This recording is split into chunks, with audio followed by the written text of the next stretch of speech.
chose to make it better by preparing everyone for an earthquake. Yeah. So, a couple weeks ago, the remake of Godzilla movie was released in the theaters. And in this movie, Godzilla and two other monsters completely obliterated the city of San Francisco, demolishing buildings, making people homeless, and creating mass amounts of fires. While we luckily are completely safe from Godzilla, we still have natural disasters, such as tsunamis and earthquakes. We are here to talk about these. What if an earthquake happened? Well, a lot of things would happen very quickly. People would become homeless, fires would break out, and many buildings closer to the sea would become totally leveled and destroyed. Soon in the year 2032, a huge earthquake is predicted to occur, which is pretty bad, and people will become homeless and lose homes. Well, we are here to talk about NERD, which is a fantastic program which stands for Neighborhood Emergency Response Team. What they do is they help people prepare for a disaster, which gives you classes, information, and, well, like, presentations. And it takes 20 hours total, which means 3 hours a week, which is not that bad if you think about it. And it's funded along with the fire department, which is funded by the government, which is great since they don't really have to gather as much money, so they just don't really suffer badly, which is great. And so they work with the fire department putting out fires and natural disasters. NERD's had some problems over the years as they are funded through the government. Anytime the city is having problems, NERD suffers as well. Another problem is that not that many people know about them. They try to go to schools and other places to spread their ideas and their program, but they just don't get enough attention. If you haven't taken a NERD class, I'd recommend taking at least one. It's a great way to just learn how to prepare. It's really fun. You do a bunch of different things where you go around trying to help people, or if you put fake injuries on people, which is pretty fun. That's pretty cool. Yeah, not many people are prepared. So one NERD employee told us that he predicts 5% of people in the Bay Area are prepared for a disaster. It's really not that many. Only people, he said only people that do NERD are really prepared. Although on the slightly brighter side, another NERD employee told us that she predicts 40% of people are prepared for disaster, which still isn't that much. It means in the case of a natural disaster, over 4 million people can still be prepared. In 1906 and 1989, two of the worst earthquakes hit the West Coast, hit San Francisco. The 1989 one was much more famous, considering it happened during the World Series on national broadcast for television, so it was quite famous.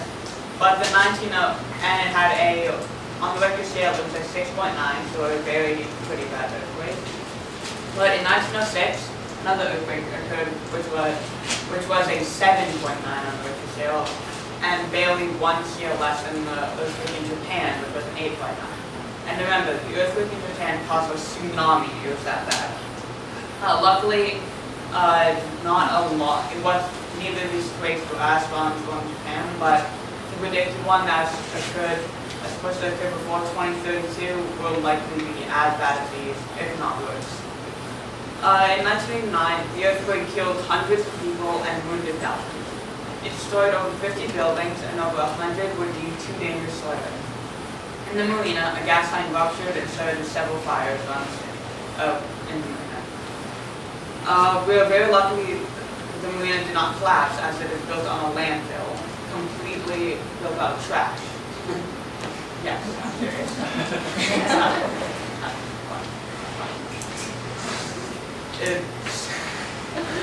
It is completely built out of trash, yes, and we're very lucky we didn't collapse. So, if an earthquake like the one in Japan would occur, well, I don't think we'd be as lucky. Our buildings are a lot stronger as before in 1989 and 1906, luckily. but still, even that won't really help us as much as the speaking panel. Even with this much devastation in 1989, in 1906, this earthquake was one scale higher and lasted 3 times as long, extending to 1.5 minutes, which was incredibly devastating.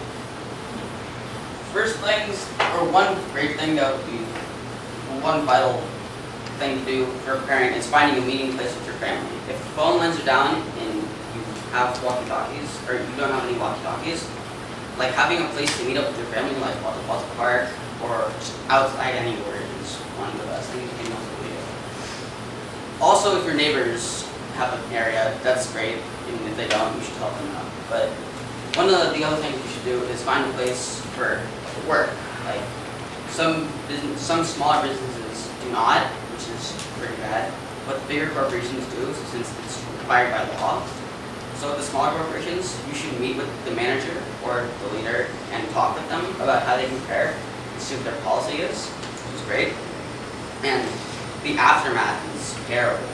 You may think like the first earthquake is pretty bad, but the aftermath is terrible since that results in fires and maybe a smaller earthquake, which people usually aren't even prepared for, since they usually think, oh, it's just one earthquake, it's not going to be that bad, but that's going to be bad since they'll forget everything. The damage, as I said earlier, is pretty drastic. Places like the smaller buildings that are just lumped together will just slowly kind of domino effect, just crash down on each other, which will end in chaos. Okay. Yeah, for all you guys, you can help get your family prepared by setting aside a few items. As such, like water, at least 3 gallons per person. Water is probably the most important item. You probably can't last a couple of days with it. And then you should get food. 3 days worth of non-perishable food. Canned varieties being better. And then of course you're going to need a can opener. Several people actually forget can openers once they store canned food, which is a major, it's not good. It's a disaster in itself. Then you should get a radio. If you are in a cellar or a basement and you want to know whether it's safe outside, a radio is always a good way. Wind up or battery powered. Yeah, for all you know, Godzilla could be rampaging across the city. In movies. Walkie-talkies are very important, with phone lines likely inoperational because earthquake, obviously. Walkie-talkies are certainly the next best thing. They can reach to around 3 to 4 miles in range, though there are several walkie-talkies that also have a radio in them, though they have slightly reduced range because of it. Also, a flashlight. If you can't escape from where you are just because you can't see anything, well, then you're not going to be able to get to your kids or anything. Next is a first aid kit. The Red Cross recommends that you have bandages, a spare blanket, a type of sterilizer, and at least one kind of gauze before even making a preparedness kit, because you want to have to skip first, apparently, according to them. According to a report on Philadelphia University, 56% of people don't have these kits, and that most of the people who do don't update them with new batteries or more water. As we said before, kits are really important. We don't mean to over-exaggerate, but it's like one of the most important things you need. They're not here to hurt you, they're only here to help you. You need to treat them well and update them as much as you can, so you have clean water and like any bandages with diseases that they might have caught. I don't know how, it would have been terrible. But getting prepared is what really great. So take a nerd class, look online for a kit, or even just talking or making a simple plan to save from any disaster.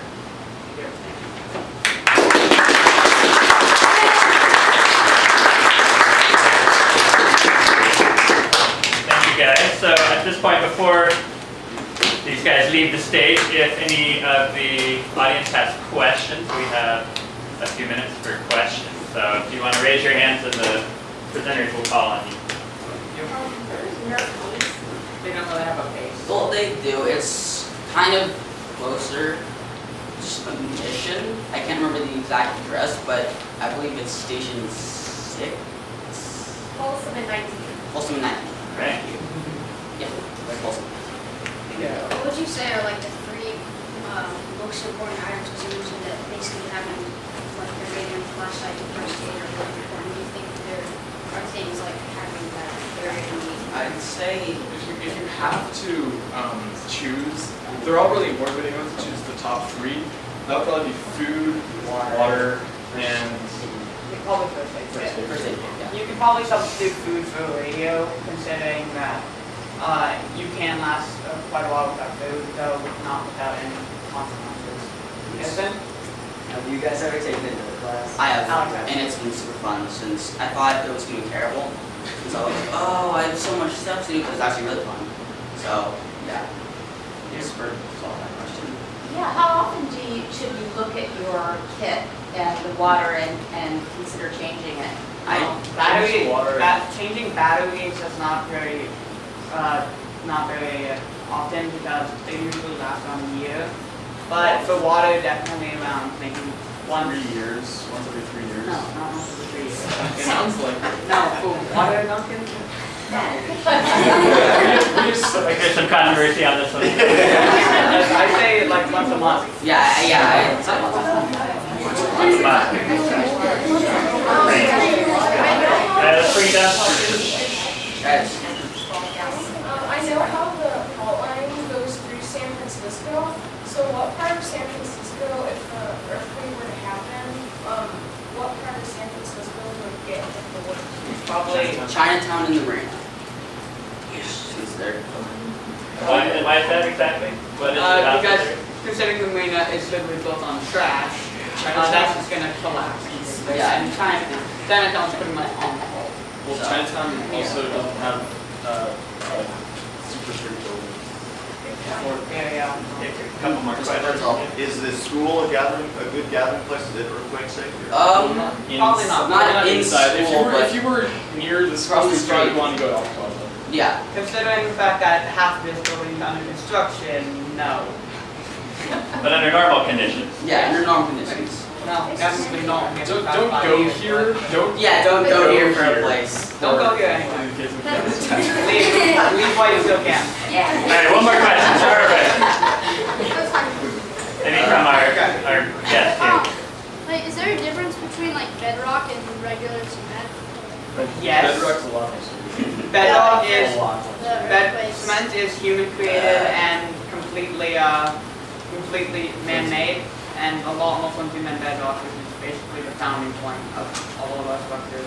I think he means in terms of, I think he meant in terms of like how it would respond in an earthquake. Like, is there a difference? I think using- concrete Is that what would you meant? break faster than. But we can't exactly use bedrock as Yeah. a building material, considering we can't get it, we can't make it, it's buried thousands of feet in the earth. That's why. Okay. Any Uh, questions? Dr. Alright, Bob, let's- for finish. One last question. Just as a point of clarification, the school is on bedrock and was virtually undamaged in 1989. And part of the construction project has been to take a building that's safe and Oh. make it even safer. So there were seismic upgrades that were part of this. Thank you. Cool. But my question is, I think you said 5% of the population of the Bay Area. Based has on that. a question from That Nerd. was the nerds. He said that the prediction. people who took the class, some of them would actually forget, so that's why it lowered. So it's like. So why do we think the number is so low? Why is it that 95, if this is an important issue, why is it that 95% of the population don't do anything to prepare for it or address it? Because people like you guys all like hear these talks that we all do and that Nerd does, and then like, oh, this is important, and then they forget about it, and then don't tell the parents or Kind of like how we talked about it before we dropped it and we talked about it. It also might be, people might be busy. Nerd classes do take up a bit of time, so. People Yeah. who have like long jobs or are in college currently will probably not want to take this class, but they should anyway. Okay. Let's give these guys one more round of applause.